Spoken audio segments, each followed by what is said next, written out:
What's up, everyone? Welcome to the Gentleman Gaming YouTube channel. My name is Pajama Pants, and I'm here today to cover a core of an army faction that is really close to me, and those are the Orks. And the faction that I want to cover within Orks is the Evil Sons.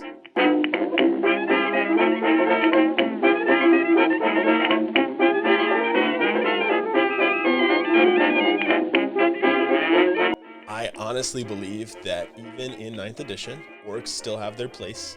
They're definitely not the top dogs they were before the Space Marine release with the new Primaris models, but they have the ability to still shake up the meta quite a bit. And I think Evil Sons really do rise to the top of the Ork book. I think there's some really cool army lists and some other ways you can approach your core army with freebooters and potentially wild boys.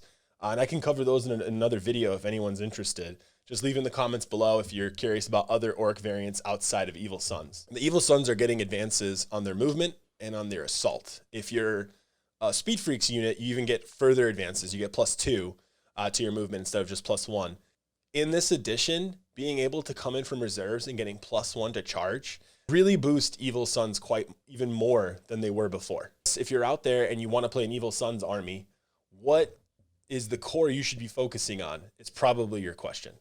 And from my opinion, I think there are a number of ways you can go with this army. I've seen a pretty cool all buggy army out of Australia floating around on the internet.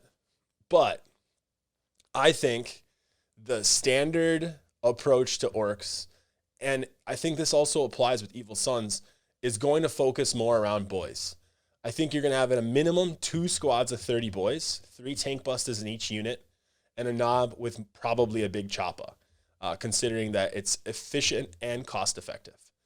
I would also add from an HQ perspective, a war boss, a weird boy, a big mech with a custom force field in most armies, and probably another weird boy. So what that means is you're probably going to have to take multiple detachments, which means you're going to have to spend some CP for probably a spearhead.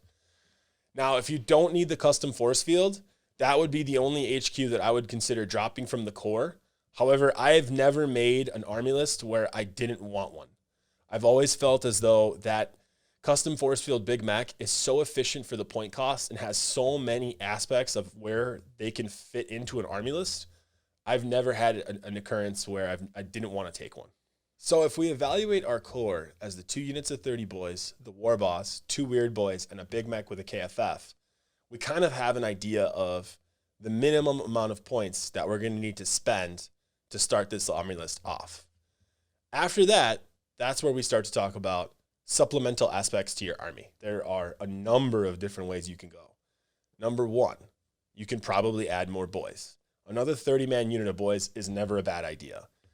When do you stop adding 30-man units of boys? Well, given the fact that you already know your Evil Sons, I think anything beyond 90 is probably too many. And I often feel as though once you start adding supplemental aspects to the army list, you're going to want to probably save points somewhere, and it's most likely going to come out of that 3rd boys unit. So the idea of getting 3 full 30-man squads is most likely not going to happen because you're going to find efficiency elsewhere. If you do manage to get 3 squads of 30 boys, that's fine. I just don't always see it happening. I always see I need a couple of points somewhere and I end up taking a squad of 25 or 26 or even 23, something random like that typically tends to happen. But I think step 1 is you should always consider, do I need more boys with my strategy? If we were considering a wild boys army, I'd probably have more boys for sure in the core, especially with the idea of their entire approach is rolling multiple D6 to get advances. And you're probably taking Gazgul in that army as well to just make it even faster and more aggressive. But we're still talking Evil Sons here. So one thing is you can consider 30 more boys and just have 3 squads of 30 in the battalion and maybe take a Gretchen squad in your spearhead detachment so that you can take that extra 4th HQ that we're including in our core. Other supplemental options could be tank busters. A unit of 15 tank busters is very, very good. They have the ability to re-roll all their hits. They still benefit from Daka Daka. And in the current meta, we haven't been seeing a lot of vehicles, probably because some of the secondaries and the ability some of the Space Marine units have to kill vehicles. But now that the secondaries have slightly tweaked, where you're getting less points for smaller vehicles and less points for bigger vehicles, and some of the nerfs to the Melta units in the Space Marine Codex, again, not substantial nerfs, but enough to make it a little bit of a difference, you could consider taking more vehicles now. And if people are taking more vehicles, that does shift up the meta, making tank buses even more of an option. Also, given the fact that you're playing Evil Sons, another really good thing to consider is the teleport buggy, the shock jump dragsta. You're able to take an upgrade from Saga of the Beast that automatically allows you to teleport. You can go anywhere on the board outside of 9. Its main gun gets +2 to hit, which means it's hitting on 3s. And because you're Evil Sons, you ignore the penalties of firing an assault weapon after advancing. So there's no negatives of any kind. So you have a very, very, very accurate weapon in an Ork army. It's strength 8. It's more than one shot potentially with Daka Daka, and it's causing D6 damage. So it's really a nuisance. And if you mix that with the strat that auto lets it teleport after shooting, you can essentially, for 3 CP during the whole game, ensure that this vehicle for the first 3 turns is jumping where you need it to jump and hiding where you need it to hide while doing damage to your opponent. Very strong potentially, especially in games where there's objectives in areas that have a lot of obscuring terrain. In an Evil Sons army that you should highly consider, the Gun Wagon. The Gun Wagon is a battle wagon that has a kill cannon on it. That kill cannon can be upgraded to the Boomer, which is a special kill cannon in Saga of the Beast. And that the Boomer cannon is essentially like a strength 8, bunch of shots, -2, flat 2 damage. Very strong weapon.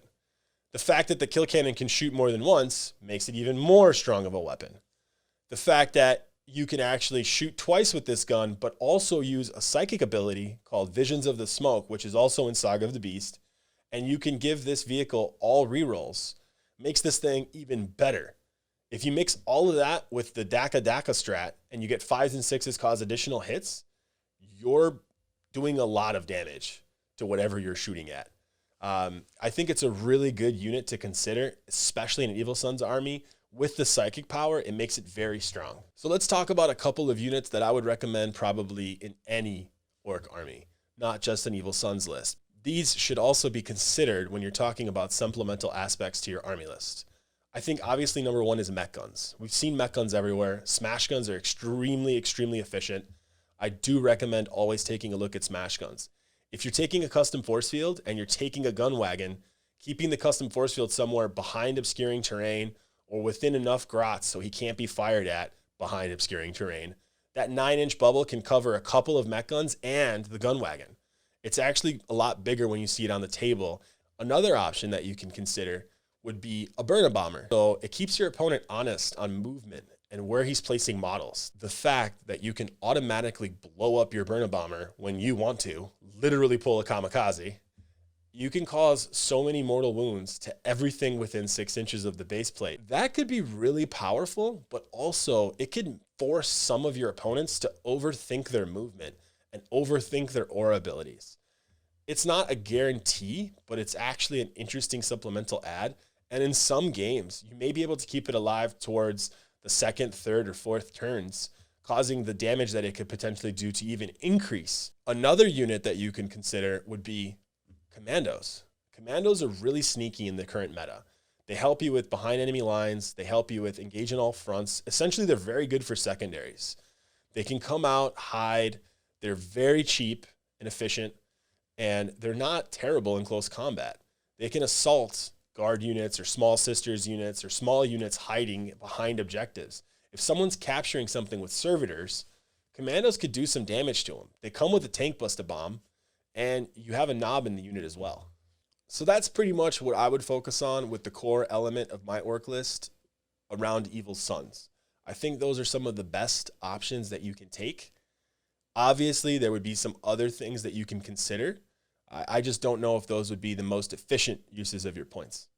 If you guys have a difference of opinion, if someone thinks that they have a better Evil Sons army with a unit that I didn't consider a part of the core or a potential supplement, put it in the comments below. I'd love to hear what you guys have to say. I'd love to hear other army lists that people are considering or thinking about. I always learn new things whenever I see a new list because I try to figure out why the person who wrote the list made that decision. if you guys want to see us come up with more of these type of videos where we quickly go over what we think is the core and what we think are your main supplemental aspects, let us know in the comments below. Feel free to like the video, subscribe to the channel. It does help other people find out that we're making content on here. And take care. Have a good day and stay safe.